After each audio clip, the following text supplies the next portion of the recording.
promises, there's no excuse. You've been loosed. This is From Destruction to Dignity with Janice Pons. Each week, Janice shares her wisdom to enlighten, educate, and advance the culture in America today. Janice Pons is a mother, author, and free thinker, and your host for our podcast this evening. Now let's join your host, Janice Pons. Greetings, greetings, greetings. Come on in. Welcome, welcome, welcome. My name is Janice Pons. I am the host on our podcast, From Destruction to Dignity, Clinical Perspective, Spiritual Truths. Guys, we've been on a journey, and we're going to keep going on one. It was kind of intense last week. Thank you, Mark Lennon, for the contribution of your amazing poetry that just really kind of put what's going on in our nation in a framework. He is absolutely talented, and we're going to continue to share some of his poetry throughout the rest of the year. So we want to remember our flag behind us represents our great nation and the citizens thereof and the 50 states of our great constitutional republic of the United States of America. We have our presidential seal here to remember to pray for the president, his family, his cabinet, their families, everyone on Capitol Hill. Why? We want America to do well. We want our posterity to do well. And everything I do is connected to our posterity and our nation. I care about America. All Americans, all. As my mama said, A-double-L, my 102-year-old mama. All Americans. And so we've got a lot that is going to be coming at us. It is going to escalate. It is going to heat up. You know it is, because we have a major election in November of this year. So tonight we're going to examine something that's generated a lot of discussion in our nation. The ball is in your court. Are there those who don't want you and your family to realize that the ball can be in your court? In that vein, it's important that we never forget about the staggering effects of empowerment, because when we grasp the power of the ball being in our court, in other words, there's something that we can do that affects our future, that affects our outcome, that affects our life, that affects our country. Listen, I'm telling you guys, that's empowerment. And the enemy of our souls and their political players that do not want Americans to have that kind of mindset. So tonight, from our clinical perspective, we're going to talk about empowerment, and we're going to talk about economic empowerment. Guys, there are things that I'm doing, and it's things that we can do as Americans that we can write our own ticket. Y'all can sit around on the sideline if you want to and belly ache and talk about what's not going to happen for us and we this and we ain't got. Baby, you can write your own ticket. And when you got God on your side, are you kidding me? The parents of more than 5 million American children have already signed their children up for Trump accounts, while families were filing for their 2025 tax returns. Man, and I'm gonna tell you what, because I'm a senior citizen now. There was, in this big beautiful bill, there was a tax, a deduction for those that are the elderly. It blessed me. I got blessed. Oh, yeah. And I was like, huh? Oh. I was pleasantly surprised. Thank you, President Trump, for that advocacy of the elderly. I messed around and got older, and I appreciated it. And I appreciate what he's doing on the other spectrum of age with these children. The early surge in participation related to Trump accounts displays strong support for one of President Donald Trump's signature economic initiatives, a program designed to expand wealth building opportunities for American families and usher in what administration officials call an ownership economy. Am I talking to anybody? An ownership economy. Wow. Man, I get a 4th of July explosion going off inside of my soul, my mind, my will, my emotions, my intellect, my drive, and my desires when I hear ownership economy. My great-grandmother was a slave. My daddy was born on a plantation in North Carolina as a sharecropper, had to quit school in the 6th grade so he could farm the crop. I grew up in Jim Crow being told, you can't trust them. You never know what they might do. Well, that may have been the case back then, but baby, I learned that everybody's not bad. All of them ain't bad, okay? Okay, and so I learned that it's about America, black, white, Hispanic, Asian, Native American, everybody. It's about America. And as Americans, we can have what we call an ownership economy. You can sit on the sideline, guideline, letting some naysayer try to guide you and keep you offended if you want. I escaped the slave plantation. And do you hear the Democrat Party talking about these kind of things? Do you hear the Democratic Party talking about ownership and economy? The ownership economy. According to IRS data reviewed by more than, that they looked at the data, more than 5 million children, guys, 5 million babies, 5 million children have already been listed for the accounts. Now the ones that's waiting to be born, they can't get it until they get a Social Security number. Now, of this 5 million, this includes 1 million newborns eligible for a $1,000 federal seed investment. I had a black pastor, he sounded like a fool. I think I'm gonna send him this video. Sound like a fool, talking about, sister, we already got our own thing. And I'm like, are you gonna let the black men in your church, your black church? I don't believe in black. Anyway, it's the church. But are you going to let the men in your church know about this? Talking about now, foolish people. Sad. Let them know about it and let them decide. That's an example of being your own worst enemy and keeping your own people slaves. Slave plantation of the Democratic Party. Why? They don't want anybody to take advantage of these Trump accounts for these children. The accounts were created under President Trump's One Big Beautiful Bill Act. And I benefited as the elderly under the One Big Beautiful Bill Act. I think it was an extra $6,000. I think it was $6,000 deduction. And basically, if you have a higher income, it reduced, but it blessed me. It blessed me, and I appreciate that. And it will be in effect until his administration is over, and maybe it will continue. But I'm telling you what, what's going on here, we're talking about the economy being boosted in a way that it hasn't been boosted before. You've got like Susan and Michael Dale, they're contributing $6.25 billion. You got it's a multi-millionaire in Connecticut. He's targeting a whole zip code of children that are underprivileged. If they have a household income of under $150,000, he is investing in them. And this money begins to work in an IRA type accumulation. The accounts were created under the One Big Beautiful Bill, just like the elderly one did. It allows families to open tax-deferred investment funds for children. Oh yeah, newborns born. If the newborns are born between, I've talked about it at least 2 previous times, but we're getting closer to July and I'm gonna hit it again. Because we're talking about the ball being in your own court and empowerment. That's our clinical perspective. Newborns born between 2025, guys, and 2028 receive a direct $1,000 contribution from the federal government, while older children can participate without the initial seed funding.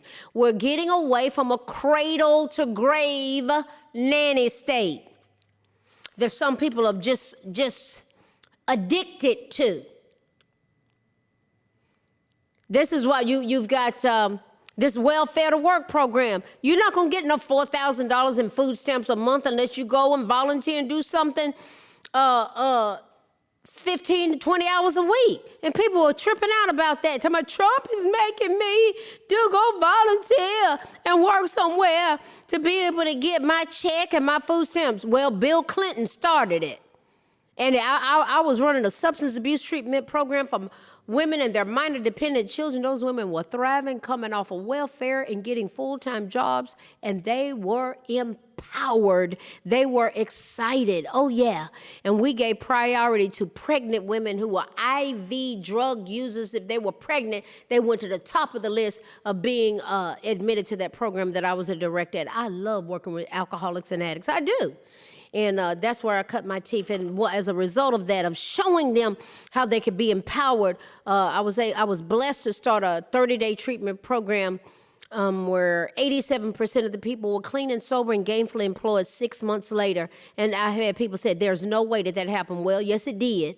And they were like, "Nobody gets those kind of results." Well, when you're doing what God said to do, you get those kind of results. And I still know how to do it. What if we did that for the whole nation?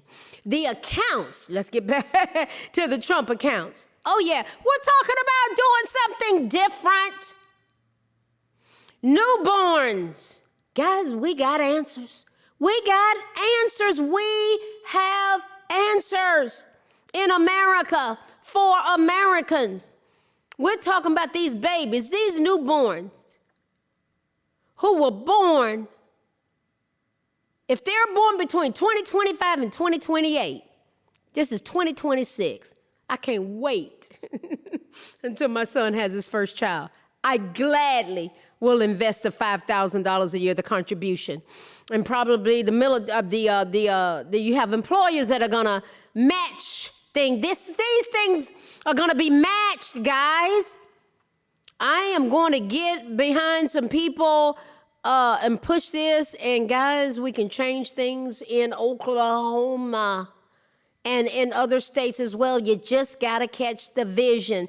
We're talking about the ball being in our own courts, and we're talking about empowerment. The accounts were created under Trump's One Big Beautiful Bill, and it allows families to open tax-deferred investments funds for their children, newborns born between 2025 and 2028. I'm very excited about this, can you tell? Receive a direct $1,000 contribution from the federal government, investing in them, not some cradle-to-grave nanny state. And the older children, if they're 18 or under, they can participate as well. Treasury Secretary Scott Bessent has touted the rapid adoption of this plan as evidence that the program resonates with working families. Am I talking to any working families? Guys, send this to working families. Earlier this year, let them get educated. This whole podcast is about provoking thought, bringing awareness, and pointing us to, as Americans, empowering each other, loving each other, uniting together towards interventions, things we can do together and support each other in the pursuits thereof. Earlier this year, Scott Bessent, the Secretary of Treasury, he noted that millions of forms had already been filed following a nationwide rollout and promotional campaign. Guys, these people are not sitting on the sidelines. You take $1,000 and invest it the right way, it can be a life changer. My son, before he went in the military, I've talked about this and I'm gonna say it again, it's to prove a point.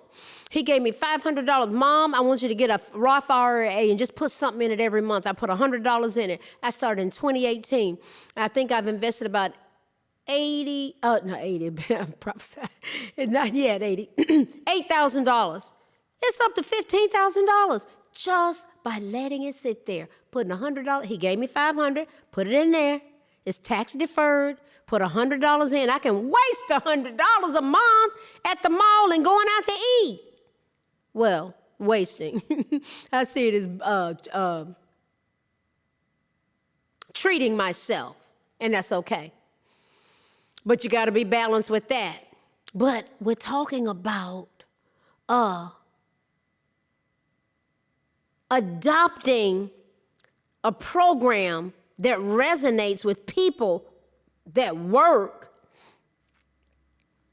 and want to learn how to make their money work for them. I was not taught that. It was about survival. Growing up with a great-grandmother as a slave and a daddy as a sharecropper, they didn't have money. They were just trying to make it. Earlier this year, he said that millions of those forms were filled out when it was rolled out. It was just a promotional campaign, including a Super Bowl advertisement. Supporters say the accounts represent a fundamental shift in economic policy. One focused on expanding private ownership rather than government dependence. My God, I love that. I want to say it again. Expanding private ownership versus government dependence. No more cradle to grave nanny state. And that's the policies of the Democrat Party. Always has been, and I think it always will be. That's why they brought those illegal immigrants in. That system makes, and what has happened, makes people get set up with fraudulent scams and money laundering fronts regarding all this, ain't gonna do this, ain't gonna do this. And the ones that are involved in running it, they get over on us like a fat rat. Did you hear me? In remarks promoting the initiative, Bessent described Trump accounts as listen to this, a singular moment in economic history. God, that's true. A singular moment in economic history. Guys, share this with some people. They're going to get it. God, let them get it. Let the eyes of their understanding be enlightened, that they would know the hope of your calling for every area of their life, including prosperity, including this singular moment in economic history.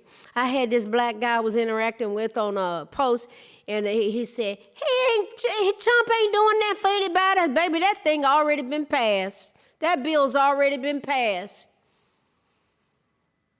He said, Bessent said, this singular moment in economic history could help make every American a stakeholder in the nation's prosperity. What's this podcast about tonight? The ball's in your court. With Trump accounts, every American child is eligible to receive a $1,000 contribution immediately invested in an index account. Long-term compound growth could transform those initial investments into substantial wealth over time. Guys, by the time they're 27, I saw one figure, they'll have $1.9 million. By the time they're 55, if they keep pouring into this account, they'll have up to $13 million. Guys, people retire like this all the time, but they plan it. They're taught it. Trump has taught his children how to do this. Where did this ingenious idea come from? This is how the man thinks. And I tell you, if I said it once, I'll say it again. If he had his way, all of us would be millionaires. He wants our children to be prosperous. Oh, yeah. The program allows contributions from parents, employers, and even philanthropists. I am coming for the philanthropists because they can get a tax write-off for them related to have at it. God bless you. They're looking for ways to have tax write-offs. Good for them. They can be a blessing to the nation and to the children, investing in the nation. They get a break, and the children get a break, and we get a break. Do you see it? Do you hear what I'm talking about? It allows contributions from parents, employers, and even philanthropists with annual caps designed to encourage steady, long-term savings. That's what my Roth IRA is doing. So that when I do retire, man, it's almost double. It's almost at double. Wow. Excuse me. Guys, listen. Beginning July 4th, right around the corner, families and others will be able to contribute up to $5,000 a year per child. Private sector support has also been robust. I want Oklahoma to grab this and run. Every state in the union, the constitutional republic of the United States of America. Guys, it's a game changer. Major companies have pledged to match contributions for employees' children, while philanthropists have committed billions of dollars to expand access. Listen, this highlights the program's broad appeal. The Trump accounts has a broad appeal. It's a win-win for everybody. Employers can contribute up to $2,500 annually per employee. So the Dells, they were like, okay, we're making a lot of money. This is a Dell, a computer right here. My computer is a Dell computer. These guys are multi-billionaires. They said, okay, we'll first they were going to just do Texas. Then they said, well, no, let's do it for all the nation. They're going to help up to 25 million children that are 10 and under by giving them $250. Guys, if you took $250 and just left it there until they were 18, it's going to be a whole lot more than just 250. But if you're contributing towards it, guys, there'll be people that'll get an extra job just to be able to contribute that $5,000. But you have employers that say they'll match it. They said they'll contribute up to $2,500 annually per employee for their dependents, which is generally deductible as a business expense. Good for them. And excluded from the employee's gross income. They win, the children win, the daddies win, the mamas win, America wins! Yay! So they win. The families win. The children are being set up for success. Business owners can receive tax advantages by contributing. The surge in Trump account enrollments comes alongside broader tax relief measures included in the same legislation. Guys, this is important for us to know. IRS data show that millions of Americans are receiving larger refunds this year. I did. I was surprised, pleasantly surprised. Driven by provisions such as eliminating taxes on tips and overtime and expanding deductions for seniors and car buyers. I am now a senior citizen. I don't look like I'm the age that I am, but I'm grateful to still be alive 69 years later. To God be the glory. And I told God, I want to live, if the rapture doesn't happen, I want to live to be, my mama's 102. I'd love to live to be old centenarian. And the reputation that Janice will have is, boy, do you know how old she is? Boy, it's just a number, because she is vibrant and strong, and she's contributing because she's an elder, and she is pouring into the posterity of this nation.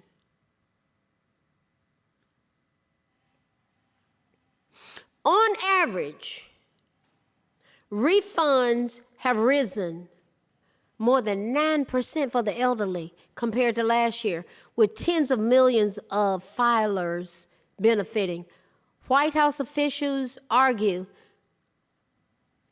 that the results validate Trump's economic approach after what they describe as years of financial drain under the Democrat Party's policies. Guys, they were getting over on us like a fat rat, as evidenced by the billions upon billions of dollars that were sucked dry through the fraudulent scams and money laundering fronts. Just in Minneapolis alone, those Somalians, they were shipping out $700 million in suitcases to Africa. I'll leave it there. President Trump delivered the largest middle-class tax cut in history, a White House spokesman was heard saying. He emphasized that families are already reaping the benefits they are, with enrollment continuing to climb. Administration officials have said that Trump accounts could become a cornerstone. I say, God, let it be so. that it is a cornerstone of long-term economic growth, empowering the next generation to build wealth and participate more fully in the American dream. Guys, at 18, they can put a down payment on a house. That's considered being a part of the American dream. God bless our children. All of them, guys. Oh, I see them on social media killing each other and beating each other and inflicting brain injuries on each other. God has a better way. God has a better way for this country, and this is part of it. All of these dynamics reminds us of why we need to embrace the staggering influence of empowerment. More specifically, economic empowerment. This takes us to our clinical perspective. Guys, economic empowerment is the process of providing individuals with the resources, skills, and opportunities such as education, financial services, and property rights needed to do what? To gain control over their economic circumstances, to improve livelihoods, and break the cycle of poverty. It enables people to shift from mere survival to self-sustaining financial stability, fostering equality and agency. Guys, that's our lot in life. That's God's plan. And President Trump has set something up. That's a game changer, guys. We're talking about the ball being in our court. Guys, let's consider some key aspects of economic empowerment. Now, I want to challenge us. If we think like this regarding our precious children, all children, I don't give a rip about political parties when I'm talking about stuff like this. This is about America. And the Democratic Party won't give me any credit for it. But thinking like this can be life-changing. Guys, you better look at policies and vote accordingly.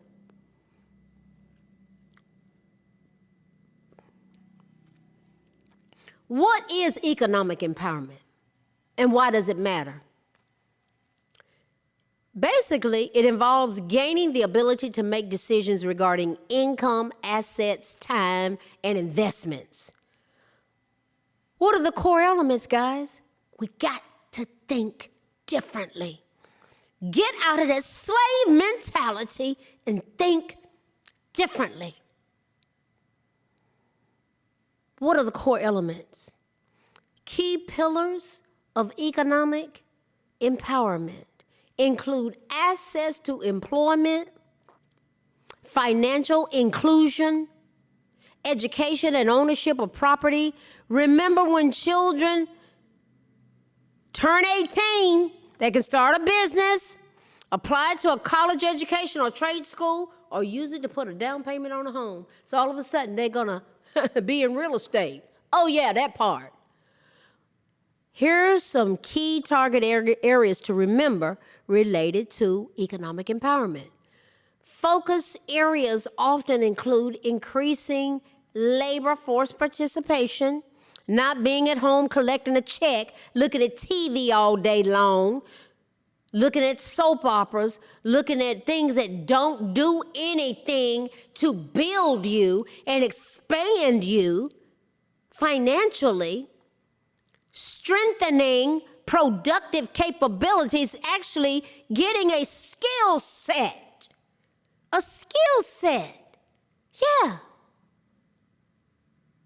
And enhancing decision-making authority. Guys, when you have decision-making authority, I thank God that I have that. And I don't abuse it, but it's a privilege. It's an honor. It's a blessing. I earned it. I worked hard.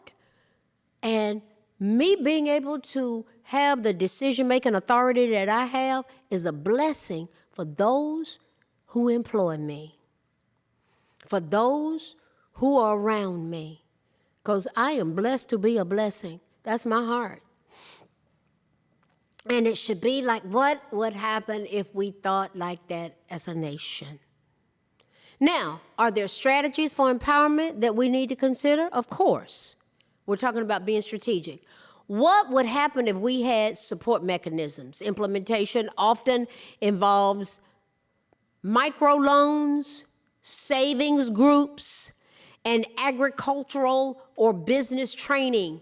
Could these mechanisms change the lives of our children, our posterity, or will we teach them how to fight and get out there and cuss and steal and shoplift and to be loose with their bodies?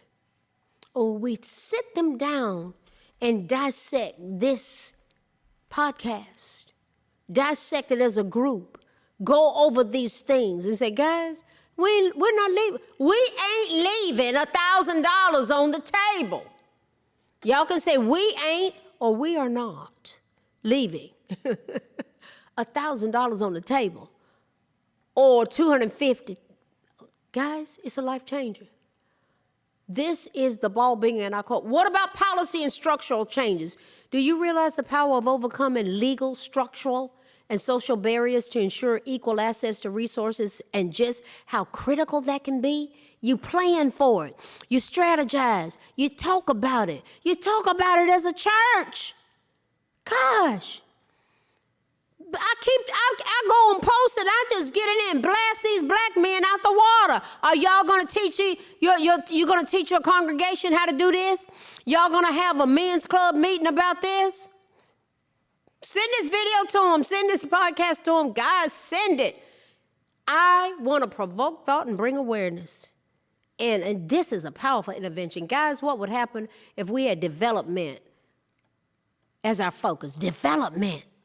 What about empowering specific groups, particularly women, marginalized communities, through targeted education, targeted programs, telling them how to take that $250 and showing these kids how to manage it and showing them how the growth is going to happen? What would happen if we actually measured the empowerment? What would happen if we teach this to our posterity? There's something called the empowerment line. The empowerment line. Guys, this is life-changing stuff. It's a metric developed by the McKinsey Global Institute that estimates the cost of a decent quality of life set at roughly per person per day in purchasing power parity terms, PPP.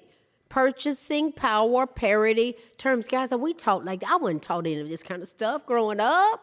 No. What's the impact of this? Achieving this level enables households to afford essential goods, including housing, healthcare, and transportation. What would happen if we purposefully taught and trained our children, our posterity as a nation, to have specific goals and outcomes? Would we possibly, by chance, oh my God, wow, oh my Lord, this is so powerful, have economic growth? Would we possibly have by chance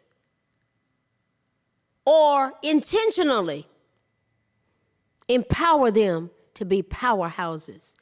Empower individuals to actively participate in the economy and reduce income inequality. So you can sit around and bellyache all you want to. Guys, this is like somebody just saying, here, I'm handing the silver platter to you. Invest, work, go get it. Am I talking to anyone tonight? Do you hear what is being presented to us as a nation? Do you see the power of self-sufficiency? Do you see why the enemy of our souls wants to keep families from this? Do you see why that silly black pastor said what he said to me? About, well, yeah, what's this? We got our own. We got our own. Why our own what? Our own what? That you would keep this away from families to make their own individual decisions? That's a slave master. You're going to control him from church and not even expose him. Some of these churches are nothing but slave plantations. Leave those places. Leave those places. The enemy of our soul does not want families to know these types of things. Remember, our soul is our mind, our emotions, our intellect, our drive, and our desires. Guys, this enables households to break the cycle of poverty and achieve long-term economic security. And guys, I'm going to say it, there's no such thing as a black church and a white church. It's God's church. Oh, God, stop it. Stop this divisive stuff, guys. It's not from God. It's not. This enables households, all households, to break the cycle of poverty and achieve long-term economic security. And we have naysayers repeatedly lying to you, telling the nation and telling black folk that Donald Trump is our problem. Donald Trump is racist. Donald Trump don't care nothing about us. Donald Trump put this in a big, beautiful bill. Do you see the picture now? I certainly do. What have we looked at tonight? The ball's in your court, and our clinical perspective is about empowerment. Guys, if I said it once, I've said it again. I say it again. We're going somewhere, and it's expecting us when we get there. I have poured my heart out tonight. I have so much compassion and conviction about these types of things because I know what happened to me when someone spoke into my little heart as a little girl and challenged me to think beyond what I could just see before me, the struggle, that I could apply myself, I could do certain things, I could study hard, I could write my own ticket. Oh, yeah. And so what I saw was that the ball was in my court. And I said, you know what? I'm getting ready to buckle down and stop being silly, and I'm going to stop playing games, and I'm going to get in here and study. And as a result, I was able to get a minority fellowship to Ohio State University after going to North Carolina A&T State University. I graduated summa cum laude, 6 out of 750 graduates. But I found out if I studied every day and buckled down, I made straight A's. Wow, okay. To God be the glory. You have to apply your mind. They say the mind is a terrible thing to waste. Yes, it is. And so then I got a minority fellowship, and so I leverage. And then I went to school, graduate school, to be a reading specialist. And then this woman met with me, Dr. Ann Anglin, I think that was her name, at Ohio State. She said, you know, you would make an excellent school psychologist. I said, what is that? I didn't even see myself doing that. And then she just sat me down and showed me a path. And then I realized, so I got that first year through a minority fellowship, and then I went on and got a graduate research assistantship. And you walk, guys, you got to take one step at a time, Then you can get in a position where you can write your own ticket. Guys, the ball is in our court. Listen, I'm a descendant of slaves. Great-grandmama was a slave. Daddy was a sharecropper born on a plantation, angry all the time, frustrated all the time. He couldn't even buy hamburgers for us because the Democrat Party's policies kept him from doing it. But it's a new day. I can go in any restaurant. I can slap my card right down, go in there, treat everybody else, be a blessing to others. You know what? We're blessed to be a blessing. Yes, blessed is the nation whose God is the Lord. God has a plan for this nation, and I believe that the Trump accounts is a part of it. Guys, we're going somewhere. It's expecting us when we get there. We're going to continue to dissect these things as we go. From destruction to dignity, strategies, skills, tools, clinical perspectives, spiritual truths. A nation divided against itself cannot stand, but united, there is power in our union. I will see you guys next week. Good night. Thanks for listening to this week's episode of From Destruction to Dignity with Janice Pons. Janice's mission is to provoke thought, bring awareness, and point people towards intervention when needed. As a reminder, this show is not therapy, but for educational purposes only. For more information, check out JanicePons.com or follow her on social media. We are God empowered, strength is ours, liberty, been set free, education. motivation, affirmation, dedication, information, revelation. What new